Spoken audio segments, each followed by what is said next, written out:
आज महान स्वाधीनता सेनानी और क्रांतिकारी बटुकेश्वर दत्त की जयंती है। उनका जन्म 18 नवंबर 1910 को पश्चिम बंगाल के बर्धमान जिले में हुआ था। दत्त का बचपन उत्तर प्रदेश के कानपुर में बीता और वहीं उन्होंने पढ़ाई की।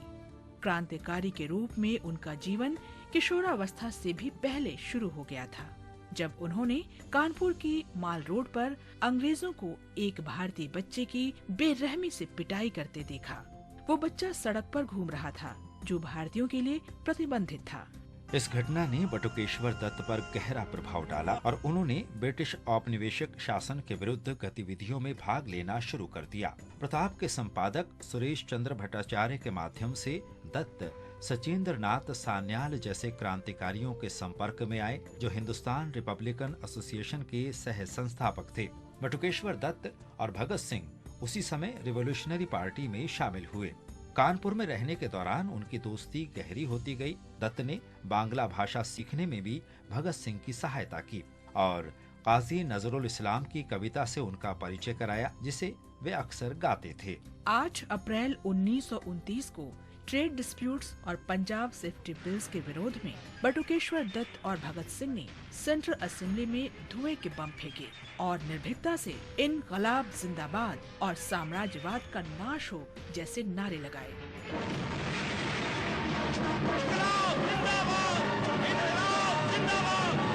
बटुकेश्वर दत्त को असेंबली बम केस में आजीवन कारावास की सजा हुई और अंडमान की सेलुलर जेल भेज दिया गया। वहां उन्होंने राजनीतिक कैदियों के अधिकारों के लिए 2 बार भूख हड़ताल की। बाद में 1937 में उन्हें सेलुलर जेल से हजारीबाग जेल भेज दिया गया। वहां से दत्त को दिल्ली जेल और अंत में पटना जेल भेजा गया।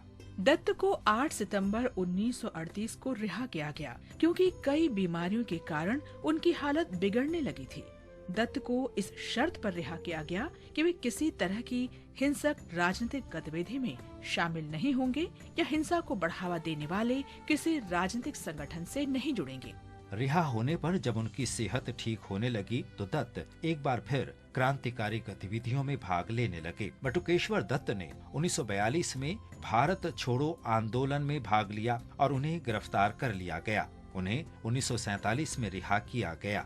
20 जुलाई 1965 को दिल्ली में कैंसर से बटुकेश्वर दत्त की मृत्यु हो गई। भगत सिंह की 85 वर्ष की माताजी अक्सर अस्पताल में बटुकेश्वर दत्त को देखने जाती थीं। दत्त के इच्छा के अनुसार भगत सिंह, सुखदेव और राजगुरु के स्मारक के पास ही उनका अंतिम संस्कार किया गया।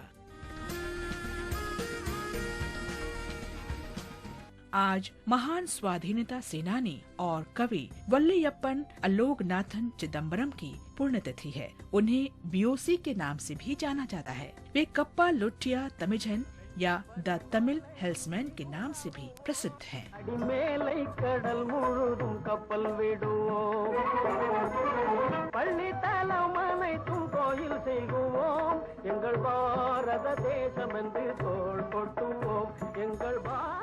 वे प्रसिद्ध वकील, मजदूर संघ के नेता और इंडियन नेशनल कांग्रेस के नेता भी थे।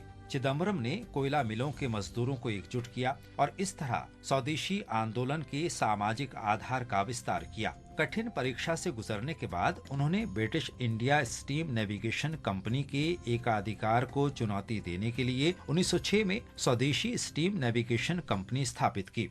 तूतीकोरिन 20वीं सदी के आरंभिक वर्षों में स्वाधीनता संघर्ष का गढ़ बन गया था। वीओ चिदम्बरम ने स्वदेशी और बहिष्कार के सिद्धांत के साथ राष्ट्रवाद और स्वतंत्रता के बीज बोए। अंग्रेजों ने उन पर राजद्रोह के आरोप लगाए और आजीवन कारावास की सजा दी। उनका बैरिस्टर का लाइसेंस भी वापस ले लिया गया। तूतीकोरिन में इंडियन नेशनल कांग्रेस के कार्यालय में 18 नवंबर 1936 को वीओसी का निधन हो गया।